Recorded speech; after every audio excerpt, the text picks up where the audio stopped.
I'm a taxpayer, and I'm paying Kathleen Sebelius' salary, and she screwed up, and you're not holding her accountable.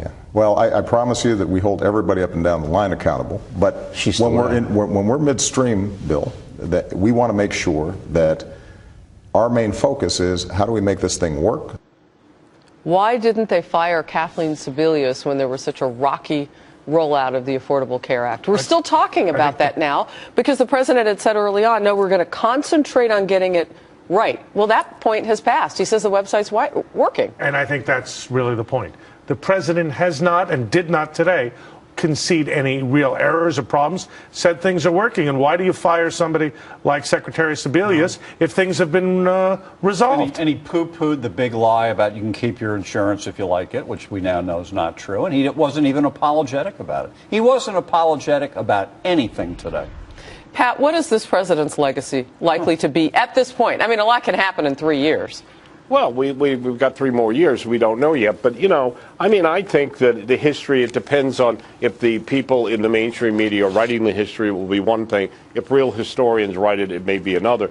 But this president, essentially, that he is gridlocked. He has proposed a program. I think he lives or dies by Obamacare and the disaster going on overseas, which we are about to see. But I think that I thought today's interview was appalling, if you want to know the truth. But it was good for Riley. Wow. Let's talk immigration, because they did. And so did Donald Trump today.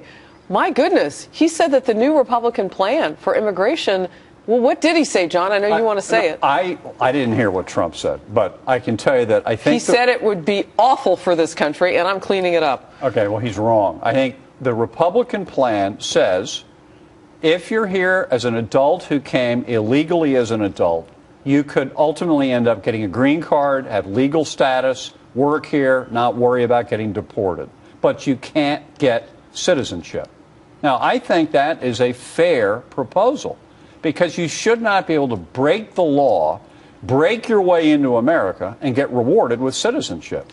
Harris, there are a couple of problems. First, it isn't clear that the Republicans can or will unite around that plan. I don't think the Tea Party will. The other part of the problem is, bottom line, for the Hispanic community, it may be okay for you, John. I don't think it's going to be okay for Hispanics because there's a clear sense that if you live here, play by the rules, pay your taxes, that you ought to be able to eventually get citizenship. This plan doesn't do it. So bottom line, it's too little, too late. I don't think it's going to really produce what the Republicans want. So how do you get these two sides to come together? Because you know, this was supposed to be the issue that Pat, would likely come together on. What will it take? Well, I think there are real problems because I think the goalposts will be kept being moved. The Democrats, you know, want a particular set of objectives with votes, and you know, a lot of big business people want cheap labor. But I have to tell you something. We're dealing with the issue that most voters in the country don't think is important. I agree with Doug to the extent, and somewhat with John, but I agree with Doug to the extent that the Republicans will never satisfy. The question is, why aren't they on an agenda that will work for them, which is economic growth?